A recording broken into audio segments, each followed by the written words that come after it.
There was a time when the throne of God, the seat of the Pope, was decided not by the divine, but by a woman with a knife with corpses, and sometimes with poison. The year is 928. The marble halls of the Lateran Palace are silent, the scent of candle wax thick in the stagnant air. Rome sleeps under the weight of secrets. In a private chamber, once consecrated by incense and holy prayers, a man lies lifeless. Not a soldier, not a king, but a pope. Pope John X, the vicar of Christ. His mouth still frozen in a gasp, eyes staring into nothing. No signs of struggle, no cries heard. Only the quiet presence of death. And somewhere not far beneath layers of silk and velvet, a woman sits in a candlelit room, her hands unshaking, her breath calm. She waits not for confession, but confirmation. The deed is done. Rome belongs to her now. Her name is Marozia. Not a name sung in hymns, but whispered through centuries like a curse. Daughter of a Roman noble, mistress to a pope, mother to another. The true ruler of a city wrapped in crosses but soaked in blood. History has tried to erase her branding. Her a temptress, a she-wolf, a seductress who poisoned saints and slept her way to the throne of God. But beneath the scandal and smoke, something colder remains power. Unapologetic, calculated, absolute power, wielded in a time when women were supposed to kneel at the altar, not seize it. This is not the Rome of Julius Caesar, nor the Rome of Renaissance splendor. This is a different Rome, a decaying empire, clutching onto the illusion of order through the church. A place where popes were made, bought and murdered like pawns on a blood-stained board, where sacred vestments hid political knives, and where the holiest office in Christendom could be brought to its knees by a woman. For nearly 2 decades, Marozia held Rome in her grasp, not through armies, but through marriages, bedchambers and graves. She wasn't crowned. She didn't need to be. Her power didn't wear a mitre, it moved it. She outlasted popes, seduced cardinals, birthed rulers, and orchestrated deaths, all from behind velvet curtains and locked doors. But this isn't just a tale of poison and politics. It's the story of how history buries women it cannot explain, of how one woman dared to remake the world's most sacred city in her image, and was in turn rewritten as a villain. So, was she a murderess, a political genius, a mother, a monster? Tonight we unearth the shadowed legacy of Marozia of Rome. And if you listen closely, you may still hear her footsteps echo through the Vatican halls. Because some ghosts don't haunt with chains, they haunt with silence. Of all the crumbling stones and half-forgotten names that litter the shadowy past of medieval Rome, none rise so defiantly from the dust as that of Marozia, not merely because of what she did, but because of where she came from. Her story doesn't begin in poverty or innocence. It begins in the heart of decadence. She was born into the Theophylact family, a dynasty that didn't just operate in Rome's power circles, they were Rome's power. In an age where the authority of the emperor had dwindled and the authority of the pope stood vulnerable, it was men like Theophylact. Her father who stepped in to rule the vacuum. Officially, he held the title of Vestararius, the papal treasurer.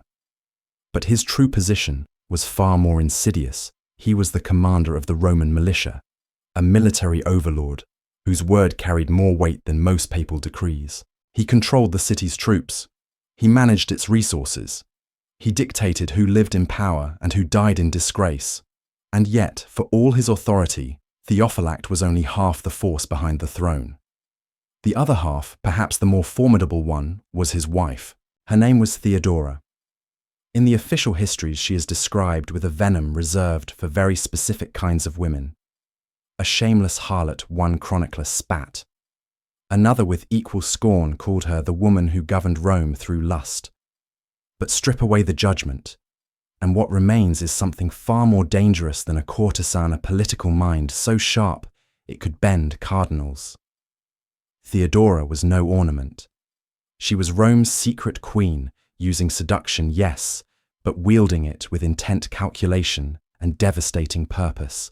It was said she kept a rotation of young, pliable men, ready for the papal seat men she could control, manipulate, or destroy. One of them, if whispers are to be believed, was Pope Sergius III himself.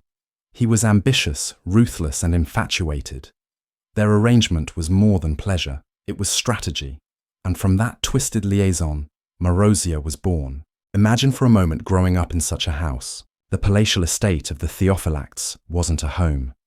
It was a theatre of ambition, where nothing was innocent and everything was calculated. As a child, Marozia wouldn't have learned lullabies or prayers. She would have learned names, secrets, weaknesses. She would have seen men in robes of gold kneel before her mother not to worship, but to beg.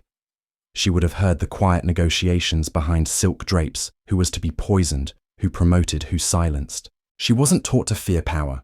She was taught to wield it. And yet as a girl, no matter how noble her path to control, would never come through swords or scripture. It would come through her body. Because in Rome of the 10th century, a woman's worth was transactional. It could be traded for alliances, exchanged for legitimacy, or used to birth heirs to the throne or to the papacy. From the moment Marozia first learned to walk, she knew her future would be carved from her ability to captivate, to seduce, to survive. But she wasn't merely a reflection of Theodora. She was something sharper, colder, more watchful. Where Theodora had paved the road, Marozia learned to walk it alone and faster. The girl grew into a woman with the cunning of her father and the ruthless sensuality of her mother wrapped in the face of a saint. By the age of 15, she had already caught the eye of a man who would change her fate forever, Pope Sergius III. Now whether Sergius was her lover willingly or a pawn orchestrated by her mother's design, we'll never know for certain. The line between seduction and strategy was thin in the Vatican's golden halls. But what we do know is this Marozia and the Pope became entangled, and from their union came a child, John, who would one day sit upon the throne of St. Peter himself.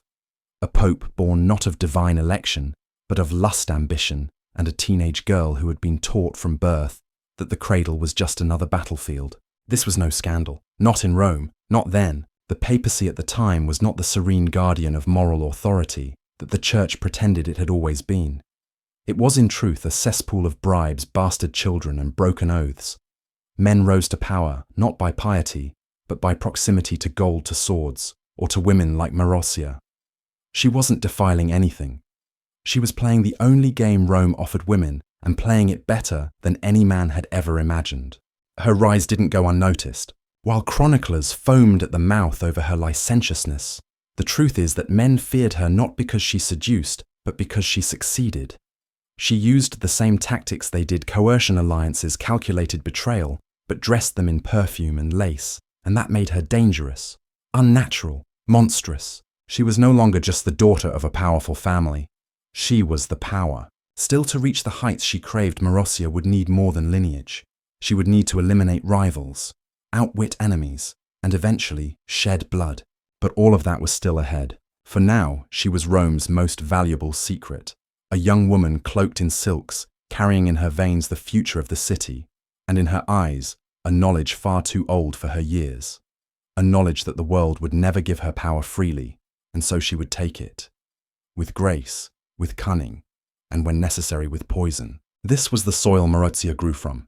Not innocence, not virtue, but strategy, seduction, and the quiet conviction that Rome itself could be conquered not by force, but by the body of a woman raised to rule in shadows. They say that the throne of St. Peter is sacred, that it was built upon the bones of martyrs, sanctified by divine will, and preserved through the suffering of saints. But in the Rome of the early 10th century, the truth was far less holy. The throne had become something else entirely, a prize. A symbol not of purity, but of possession. And in that world of velvet deception and blood-wrapped blessings, no one possessed more than Marozia. She was 15 when it began. Still technically a child, but already moulded into a woman by the brutal education of her mother Theodora. Her training had never included books or prayers. Instead, it taught her how to read a man's eyes in the dark, how to listen for the tremor in a voice before a betrayal, how to wear innocence like perfume and wield desire like a blade. And the man she was pointed toward, some say, willingly some say, strategically offered, was Pope Sergius III. He was no pious shepherd. Sergius had clawed his way to the papacy through blood and rebellion, rising from exile with the help of military factions loyal to Marozia's father. He was a man of war, not peace-hardened, brutal, and ruled by appetite. It's not hard to imagine how he viewed the young daughter of his greatest political allies, not as a child, but as a currency. And it's not hard to see how Marozia, raised in such a system, learned to make herself valuable. Their relationship was more than scandal. It was sacrilege. A pope bedding a teenage girl was not new, nor even rare in that era. But what made Marozia different was that she knew exactly what she was doing. She wasn't simply being used, she was using him. She offered him her youth, her silence, her loyalty, and in return, she bore his child. That child would grow into John II, who would eventually sit upon the papal throne himself. A pope not chosen by the College of Cardinals, but born in a bed lined with political calculation and silk sheets. His very existence was a living insult to the illusion of papal chastity. And yet no one dared challenge it, because he was also the grandson of Theophylact, and the son of the woman who already held the city in her palm. Marozia was no longer just a mistress. She was now the mother of a future pope. And in Rome there was no title more dangerous.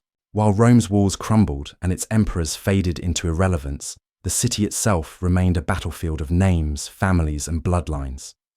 The papacy had become the last great throne, but it was no longer reserved for saints. It was auctioned to the highest bidder, passed between factions like a golden coin, and defended not with scripture, but with swords. Marozia understood this better than any man alive. She saw that power in Rome no longer came from heaven, it came from proximity, to wealth, to violence, to fertility. And so she turned the most damning thing in a woman's possession, her womb, into her sharpest weapon. She didn't need to wear armor, she birthed it. She didn't lead armies, she bred popes. In a world where a woman was either wife, whore, or widow, Marozia carved out a fourth role, architect of power, and she built it from within the Vatican's own walls. But not everyone admired her creation. The chroniclers, almost all men and almost all priests, would later write of her in venomous tones. They called her a Jezebel, a harlot, a corrupter of the church. But their fury wasn't truly about sex. It was about control. Because Marozia didn't just lie beside power, she created it. Rome under her shadow became a stage of performances. Bishops paraded in sanctimonious robes, while behind them Marozia whispered the lines. Decrees were issued in the name of faith, but they were born in her bedroom. The sacred and the profane had never been so intertwined. The Lateran Palace, once the beating heart of Christian virtue, now pulsed to the rhythm of her ambitions. Even her critics, in their attempts to destroy her legacy, accidentally revealed the scope of her dominance. One chronicler, Liutprand of Cremona, wrote with disgust that she held the power of life and death over Rome. He meant it as condemnation. He didn't realize he was giving her a coronation. And Rome followed, because the people of Rome, hungry, brutalized, and tired of false holiness, no longer cared who wore the papal tiara. They cared only for security, for bread, for strength. And Marozia delivered. Through cunning marriages, strategic assassinations, and unbreakable alliances, she brought a strange, ruthless order to a city collapsing under the weight of its own myths. No one had asked a woman to rule Rome. But Marozia didn't wait for permission. She simply did it. By the time she reached her mid-20s, she had already been mistress to a pope, mother of a future one, and wife to a nobleman she used like a stepping stone. Every move was precise, every gesture cloaked in necessity, and always behind the eyes, something cold, watchful, unforgiving. She no longer needed to seduce popes, she made them. And yet even as her influence spread through the corridors of the Lateran and beyond the church, refused to acknowledge her. They burned her name out of prayers. They buried her role in whispered footnotes. But history has a funny way of leaking truth through the cracks. And if you read the records closely enough, you find her fingerprints bloody elegant and undeniable on every major decision of the era. It wasn't the Holy Spirit guiding the church through this dark age. It was a Roman woman born of a warlord and trained by a queen who understood better than any bishop that the soul of Rome was not faith. It was power, and Marozia was its high priestess. There was something blasphemous, almost poetic, about how Marozia operated. She did not wear armor, nor did she scream from balconies like the warlords of her day. She moved in whispers. She killed with signatures, not swords. She didn't need to sit on the papal throne to rule it. She simply lay close enough that whoever did sit there owed their life to her womb. Her son John V was her masterpiece. Though his papacy wouldn't begin until years later, his existence already changed everything. He was a walking symbol of the new Rome, a city no longer governed by divine appointment, but by bloodlines crafted through seduction politics and shadow warfare. And while some chroniclers frothed at the mouth over the moral decay Marozia represented, what they truly feared was her efficiency. She wielded her body the way generals wielded steel, with calculation, with intent, and with devastating results.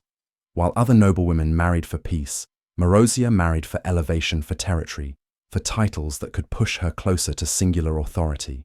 Her first marriage to Alberic I of Spoleto, a military commander, was no romance. It was strategy. Together, they formed a block of power that controlled both the sword and the altar. It was said she orchestrated the marriage herself, knowing full well that Alberic's forces could crush rival noble houses, and that his allegiance to her family would solidify the papal line through John. But Alberic would die young, and his death was more opportunity than tragedy. Marozia, ever fluid, remarried swiftly this time to Guy of Tuscany. Another man with an army. Another pawn for her ever-expanding game board. But unlike Alberic, Guy came with ambitions of his own. He wanted Rome. And though he owed his place to Marozia, he didn't yet understand that she was not a woman to be kept behind a throne. She was the throne. Together they marched on the Lateran palace. It wasn't a coup in the traditional sense. There were no burning torches or howling mobs, just quiet movements through corridors, agreements made in candlelight. Bishops bought off, guards persuaded. And when it was over, Pope John X, the man who had dared challenge her family's grip on power, was dragged from his chambers and imprisoned. They say he died of natural causes, but in Rome, natural causes are often just unnatural silences. Some sources claimed he was smothered with a pillow. Others whispered of slow poison. Some said it was Guy who gave the order, others that it was Marozia herself who ensured the final breath left his body. But in truth, it didn't matter who physically killed him. He died because she wanted him to die. That made her culpable. That made her omnipotent. The Pope was dead. The mother of his replacement stood ready. And in that moment, Marozia had become the most powerful woman in Christendom. Not by breaking the system, but by mastering it. She did not reform the church. She repurposed it, bent it, hollowed it out, and used its shell as a stage for her dynasty. It was a kind of power no woman had held before, and one no man would ever admit could exist without the taint of sin. That's why the chroniclers reached for language of whores and demons. That's why they needed to turn her into a monster, because the truth was far more terrifying. Marozia wasn't an aberration. She was a mirror. She didn't corrupt the church. She exposed it. She revealed the papacy not as a beacon of divine wisdom, but as a kingdom like any other, filled with rivalries, ambitions, betrayals, and the intoxicating scent of power. She built a world in which blood was papal currency. A world in which the most sacred object in Europe, the throne of St. Peter, was just another seat to be inherited, bought, or seduced into. And through it all, she never once apologized. She never tried to justify what she was. Because she knew something that still makes the church tremble: Rome was never built on purity. It was built on domination. And Marozia had simply remembered what all the men around her had forgotten how to wield it. It began, as many Roman tragedies do, with the illusion of peace. By the time Pope John V ascended to the papal throne in 914, the city of Rome was already a carcass divided by vultures. Emperors in name only still wore their rusted crowns in the north, but the real power, the lifeblood of Christendom, flowed through the Tiber and pooled behind the walls of the Lateran palace. And the ones who controlled it weren't always the men in white robes. Marozia had lived long enough by then to understand the rhythms of power. She had seen popes made and unmade by the whims of noble families. She had played her part in those coronations, first as a daughter, then as a lover, and now as a widow fortified by alliances. But John the X was different. He wasn't hers. He was a military pope, a relic of a time when force and faith were seen as one. Before ascending, John X had led armies, crushed pagan threats, and built friendships with kings beyond the Alps. More importantly, he had not risen through the hands of the Theophylact dynasty. He had been chosen outside their influence, a breach in their careful architecture, and to Marozia that made him dangerous. At first, she watched. Let the politics play out. Perhaps John would prove pliable. Perhaps his gratitude for the city's noble class and for Marozia's quiet support would keep him in line. But that hope evaporated as quickly as papal piety. John began consolidating power, real power. He pushed back against her allies. He began appointing his own bishops. Worse still, he invited Hugh of Arles, a Frankish noble, with eyes on the imperial crown, into Roman politics, threatening to replace Marozia's Italian-rooted web with a foreign blade. It was not just disrespect, it was war. And in war, Marozia never struck blindly. She began, as always, with shadows. She orchestrated rumors, whispers about the Pope's ambitions, about secret dealings with kings and mercenaries, about gold flowing from foreign lands into the Vatican treasury. Let the city stew in unease. Let trust unravel. Then she returned to what she knew best: blood alliances. Her marriage to Guy of Tuscany had made her powerful. But Guy was more of a hammer than a scalpel. He wanted to storm the Lateran with troops to seize the papal court by brute force. Marozia, as always, chose a more elegant route: containment. In 928, with careful planning, she orchestrated a coup without lifting a single sword in public. Her half-brother Alberic II, a rising figure in Roman politics, led troops loyal to their house into the city. There was no popular revolt, no cries of outrage. The people by then were weary of instability, and many welcomed the removal of a pope who had overreached his bounds. John X was arrested and confined not in a dungeon, but in a chamber within the Lateran itself, as if the walls of the Holy Seat could absorb one more betrayal without protest. What happened next remains one of the most contested deaths in papal history. The official accounts are murky. Some say he died of neglect, slowly fading under guard, his body weakened by confinement and shame. Others speak of more deliberate ends of poison slipped into food, of a final breath stilled not by age or illness, but by a silken pillow pressed against his face while he slept. There is no trial, no declaration of guilt, just the sudden convenient disappearance of a pope who stood in Marozia's way. Centuries later, chroniclers would say she had him strangled in his sleep, that she orchestrated his murder as coldly as one arranges a feast, that the sanctity of the papacy ended not with a bang, but with a quiet gasp behind Vatican curtains. These tales are told in tones of horror, but they always include a trace of awe, because whether or not she gave the order, Marozia succeeded. Where no emperor had dared tread, she removed a sitting pope with no war, no rebellion, and no need for divine justification. She replaced God's chosen vicar with silence, and in that silence she rose higher than any woman before her. But this too begs the question: was it true? Did Marozia truly kill a pope? Did she orchestrate a quiet execution behind holy doors? Or was she the convenient scapegoat for a political cleansing carried out by the men around her? Was the tale of a suffocated pontiff the Church's way of turning its shame into her crime? It's not hard to see how history bent to condemn her. Marozia had become too visible, too untouchable.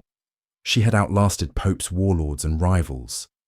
She ruled not as a regent, not as a mother, but as the architect of Rome's power structure. And for a church built on the fiction of male celibacy and moral superiority, such a woman could only be portrayed as a monster. A Jezebel, a whore, a murderess, never a strategist, never a ruler, never what she truly was, a mirror held up to the face of a corrupted church. And yet, even if the allegations were true, even if her fingers had wrapped around the cords that ended John X's life, the church had no moral high ground left. Because the very system that allowed such a woman to rise, to manipulate, to birth popes, to remove them, was built by men who traded sacraments for gold and scripture for survival. Marozia didn't poison the church, she used it. And once John X was gone, there was no longer any need for subtlety. She was ready to crown her son. The Pope was dead. But his absence was never the goal. His death was merely the clearing of a path, the final act of erasure in a war of inheritance. and Marozia wasted no time stepping through the space he left behind. Rome stirred uneasily under her rule, but it did not resist. Perhaps it had grown numb to power-changing hands. Perhaps it had learned after decades of papal corruption, invasions, and blood-soaked politics that it was safer to kneel than to question. Or perhaps the people simply understood what the bishops and chroniclers refused to admit. Rome belonged to Marozia now. And so, in a move that shattered every illusion of ecclesiastical autonomy, she made her son Pope. John VI, the boy born of a papal affair. A bastard to some, a miracle to others. Still in his teens, untested, unprepared, and entirely unnecessary, except for one crucial detail, he was hers. His blood was her blood. His crown, her victory. His voice, her echo. The exact circumstances of John's election remain shrouded in the kind of shadow that only purposeful silence can create. Officially, he was elected by the Roman clergy. But in truth, there was no election. There was no contest. The College of Cardinals. Those fragile men in crimson robes were already living in fear or in debt to her. Many owed their titles to her patronage. Others owed their lives. The throne of St. Peter was not filled. It was inherited. And with that, the impossible happened. The church became a family business. For the first time in history, perhaps the only time a woman stood behind the papal throne, not as consort or whisperer, but as creator. Every decree John signed bore the imprint of her ambition. Every appointment, every indulgence, every transaction traced back to her chamber. Rome had no emperor, the papacy had no independence, and Marozia had no equal. It was a kind of power that surpassed even what Theodora had once dreamed of. The mother who had groomed popes was now succeeded by the daughter who built one from her own womb. And yet it was not ambition for its own sake that drove her. Marozia was never content to simply exist in power. She wanted to shape the world around it. Her vision was brutal but efficient, a Rome held together by blood ties, loyalty purchased through marriage and debt, and a church that no longer dictated politics but obeyed it. She wasn't trying to destroy the papacy. She was trying to own it. Of course, the chroniclers would never say that. In their version, Marozia's influence over her son was corruptive. They depict her sitting behind him during audiences, whispering commands, treating the papacy like a throne room. They describe a Vatican palace transformed into a court of sin, a parody of royal incest, female domination, and unholy rule. But their outrage always reveals the same quieter truth: they had never seen anything like her before. This was no Borgia intrigue, no passing scandal. What Marozia achieved was systemic, institutional. She didn't operate from the shadows anymore. She was the light that filled them. And yet, even at the height of her power, there were cracks. John V, for all his obedience, was a boy. And boys grow. They listen. They question. They are pulled in different directions. While Marozia treated his reign as an extension of herself, there were those within the church who began to see an opportunity. A weak pope, a distracted mother, a chance to divide what had seemed indivisible. Meanwhile, outside Rome, the world was shifting. Kings and dukes, particularly in the north, watched her rise with growing alarm. They tolerated a woman with influence. They even tolerated a woman with blood ties to the throne. But a woman ruling through the throne, that was sacrilege not just to the church, but to the masculine order of Christendom itself. They began to conspire. But within Rome's walls there was still no challenger bold or foolish enough to strike. Marozia remained untouchable. She controlled the armies, the treasury, and now the very mouth of God. John V, despite his youth, was anointed, sanctified, and therefore unassailable. And as long as he wore the tiara, Marozia's reign continued. So she did what all rulers do when they feel invincible: she expanded. Her next move would be the most daring of all. Not content with the papacy, she set her eyes on something older, heavier, and more dangerous: the imperial crown. It had lain dormant in Italy for years, a hollow echo of Rome's ancient glory. But Marozia believed she could bring it back, and in doing so, she would become not only the mother of a pope, but the mother-in-law of an emperor. Her plan was both audacious and precise. She arranged a marriage for herself, her third to Hugh of Arles, the very Frankish nobleman John the X had once favoured. But now he would become her puppet, her husband, her emperor. It was the culmination of everything she had built a marriage to seal the papacy, the empire, and Rome itself into one dynasty. Her dynasty. No woman had ever stood closer to absolute rule over both the church and the West. But empires, like stories, often begin to fall the moment their ending is written. The empire she envisioned never arrived. The wedding between Marozia and Hugh of Arles took place with pomp and defiance, a ceremony draped in silk and scandal. Rome watched in silence, some from awe, some from disgust, as the woman who had seduced popes now crowned herself empress beside a foreign king. It was not love that united them, it was conquest. But even empires built on calculation need consent, or at least submission. And what Marozia had failed to see in her spiraling ambition was that not everyone remained silent forever. Beneath the gold and incense of that wedding, Rome was boiling. Hugh, a foreigner, was detested by the Roman nobility. His soldiers swaggered through the streets looting and mocking. His arrogance matched Marozia's cunning, but lacked her understanding of the city's fragile balance. To the Romans, he was not an emperor. He was an invader in imperial robes. And in the shadows of the Lateran palace, one man had seen enough. Albrecht II, Marozia's own son from her first marriage and half-brother to Pope John XVIII. He had watched his mother's rise in silence, watched her manipulate the church, humiliate his brother, and now remarry a man who treated him like a bastard prince.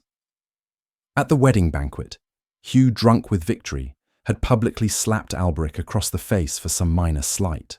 In that instant, something ancient snapped. The insult was not just personal, it was political. Albrecht, raised within the Theophylact shadow, had known power only through the lens of his mother's hand. Now he saw it for what it truly was, a crown worn by one and feared by all. The very next day, as the torches of the wedding feast still flickered in the gutters, Albrecht led a revolt. Rome rose with him. The commoners, furious with Hugh's soldiers, surged through the streets. Nobles turned their coats. Guards defected. The Lateran palace was stormed not by invaders, not by barbarians, but by the very city Marozia had once ruled like a queen. There was no dramatic speech, no trial, just the fall. Hugh fled Rome in disgrace, barely escaping with his life. But Marozia was not so lucky. Her enemies didn't need to kill her. They needed her alive as a symbol, a warning, a trophy. She was dragged from her chambers, stripped of her titles, and imprisoned in the Castel Sant'Angelo, the same fortress where John X had once drawn his last breath. Now it was her turn to rot behind those walls, and rot she did. The sources grow vague after this. Some say she died within a year. Others claim she lingered half forgotten through the pontificate of her son. John XV himself, though now technically free, never truly ruled. Albrecht took control of the city, and of the Pope, his half-brother, reduced to a puppet, just as their mother had once commanded him to be. History, it seems, has a cruel sense of symmetry. As for Marozia, she vanished. No execution, no martyrdom, no epilogue.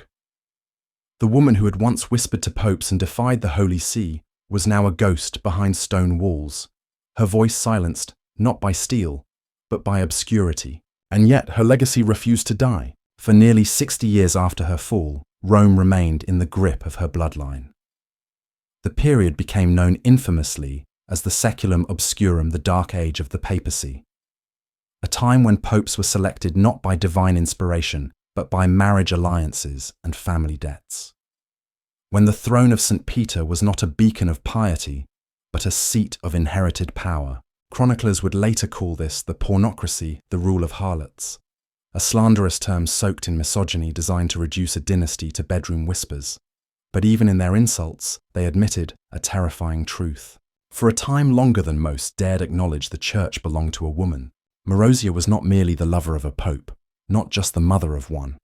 She was a kingmaker, a ruler cloaked in scandal, a force too ambitious for the world she was born into. Was she a villain, a monster, or simply the only player who understood the rules and dared to win at them? History tries to bury women like Marozia beneath shame. But shame is not a coffin. It is a mirror. And in that mirror we see not a seductress or sinner, but a sovereign, forgotten, feared, but never erased. The Castel Sant'Angelo still stands, silent, watching. A tomb with no gravestone, a fortress haunted not by ghosts, but by memory. Within its dark belly, once upon a time, a woman named Marozia waited for death. Not the kind that comes with knives or flames or poison, but the slower kind, the crueler kind. The kind that lets you live just long enough to watch everything you built turn to ash. Outside her cell, her son Alberic ruled Rome with the same cold precision she once had. He spoke the language of control she had taught him, but spoke it better, harder, without love, without hesitation. In the end, he had learned her lessons too well. Her other son, John VI, the boy she had birthed from a pope, raised like a holy weapon, became a ghost on a throne, a puppet in robes, not a shepherd of souls, but a prize passed between hands. He reigned, yes, but he never ruled. Everything she had carved into the church, her blood, her ambition, her defiance, was now a curse. No one came to see her. No records remain of her final days. No date of death. No final words. She simply disappears. And in that disappearance lies the greatest cruelty of all. Because power, when wielded by women, is rarely allowed to age. It is punished, erased, rewritten into nightmare. Marozia was not the first to fall this way. She would not be the last. Her name became a warning, a slur, the harlot of Rome, the corrupter of popes, the woman who dared to rule. They wrote her legacy in whispers, in venom, in cautionary tales about lust and sin and ambition. But look closer. Behind the smear lies a woman who mastered a system built to destroy her, who played a game no woman was meant to win and still walked farther than most men ever dared. They called it the Saeculum Obscurum, the dark century. But what they feared wasn't darkness. It was her. Because Marozia didn't just sleep with power.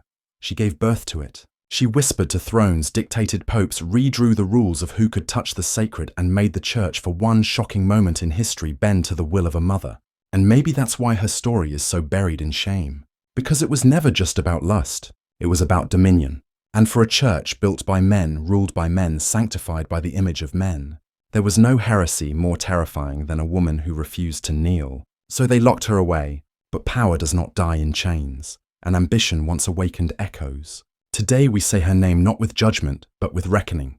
Marozia, the woman who poisoned a pope, or perhaps only poisoned their illusion of purity. The sinner who ruled the church, or maybe the only one who ever understood its true nature. You decide.